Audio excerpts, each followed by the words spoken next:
Thank you, Tim.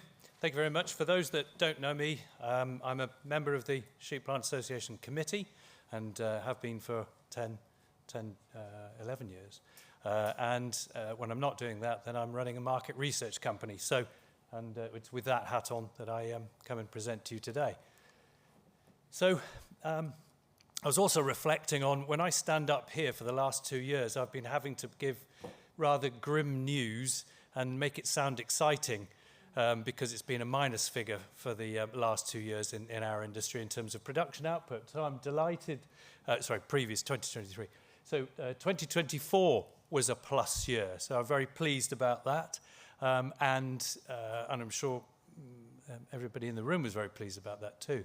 I think the next bit is the fact that we've actually seemed to be continuing with that trend, and that for the first quarter of 2025 in production, so volume output has been up by this percentage, by plus 2.5, which is I was going to say even 2 years ago, people would have bitten my hand off if I thought it was going to be like that. I suppose the bit then is, so what's going to happen for the next 9 or 8 months?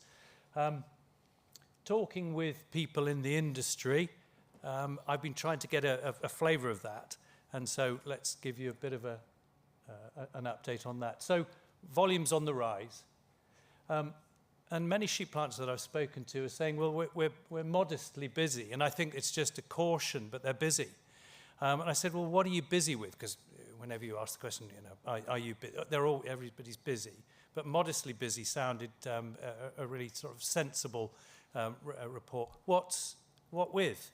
And a lot of them were saying, well, actually with large orders and exports. So it's interesting. Is this the run before US tariffs start to hit? So are we in the UK having the benefit of orders trying to beat US tariffs? Possibly.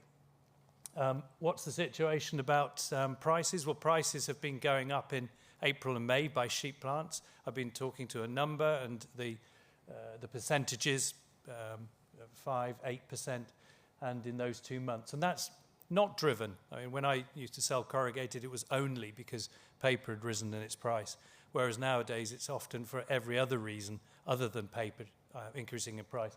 And so predominantly to do with recouping of ENI and the impact of that, and the impact of yet another increase in the minimum wage. And they appear to be being successfully applied. And that's very important. We'll come back to what's happened to somebody very recently who I understand wasn't able to apply increases. So in the medium term, corrugated demand appears to be on the rise after 2 sparse years in 23 and 22. And the question there, are these increases to do with US traders trying to come into the market early? If they are, then July and August will probably be poor months. However, I'm ever an optimist and a strong believer that actually the economy generally is on the rise in the UK. And there are other bits. So my favourite subject, and it's a bit of a yin to Andrew's yang of talking about what's happening with the government. So what's happening from the retailers and from consumers' points of view. So some of the things that we like to keep an eye on are these plastic substitution examples. And here's 2 that I think are highly significant for us.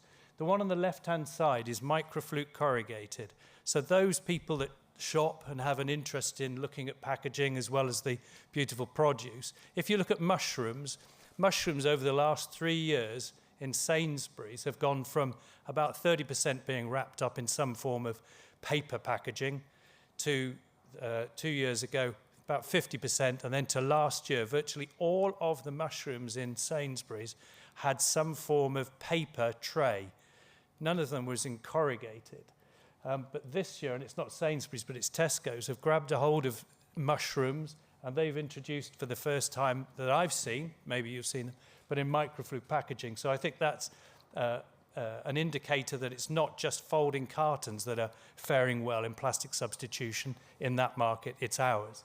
And then on this other side here, so bakery, both Marks and Spencer's and Sainsbury's seem to be having a brand fight to try and encourage and enthuse people to come and buy their packaging, their product by packaging. And if you look at in Waitrose, the number one, literally a brand called Number One, which is at the high end of their product range, they've taken, and it's black as the print, they've taken many of their products in bakery products into paper packaging and with nice print. So the opportunities with these two, Marks and Spencer's and Waitrose, is good. And you'll see that Sainsbury's, Tesco's and other supermarkets are following in turn. So bakery and produce, two areas where almost certainly sheep plants will have the benefit of seeing more corrugated being demanded. So what else is happening? And as Tim indicated, actually, we thought that maybe this year was a year of stability in our industry, but no chance of it. And all these things are happening. For those people that know, a company called Crystals collapsed. Crystals, large organization, started off with pharmaceutical bottles, but came into the corrugated industry some years ago, linking those two together. Looking at their company house details, it looks like 2022 there was something happened there. So this perhaps was not as such a shock, but the shock was they've closed the doors, they're not trading anymore, and it's probably to do with over-trading. You'll see they made a massive investment, but also the understanding that they were so locked into deals with a lot of merchant customers, as we understand it, with no opportunity to increase their prices at a time when price increases have hit us in our market, that was just not the formula for success. I put the question mark as, is it likely to affect others? Well, it will be if you're not getting price increases and keeping up with your cost levels. But the other area is what's happening in the some of the non-sheep plant aspects. And DS Smith and IP, we know DS well. I used to work for DS. We know IP very well. And we know that the pair of them merging together, it's going to take a long time for those two companies to come together. You can see it announced already that 5 sites likely to close in the UK. Smurfit's Westrock, I think it's been a lovely, harmonious linking. And now what's happening is you can see that people are, those jobs that they did have and the duplication of those jobs is starting to flow through. So is there the potential there might be some possible site closures? There certainly have been in 3 countries that we know of in the last year. And VPK, new boss, where does that company go?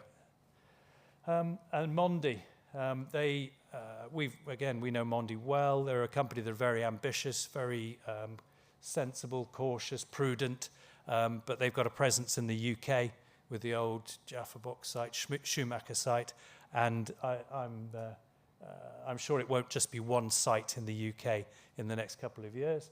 And then Erin, who are here today, very ambitious company, admire them hugely. They'll talk about what they're up to, but that's an amazing company. Will they remain just having that paper mill and a sheep feeder, or will there be some more sites? And I guess I just throw that in the last bit. Are there going to be some new investments? I'm believing that there are. And is there likely to be a new player amongst that? There quite possibly could be. So when we thought it was all stable, I think it's all up in the air. And I just wanted to say one last thing there. I know there was a rallying cry from Andy Barnettson last time saying about, come on, we should be getting the story out to schools. I know that we had a fantastic session where we had youngsters at our last event telling us about, we need to know more about the corrugated industry. So I listened to both those people, went to my old school and set up on my own this stand. There was myself and 14 other people had their own stands.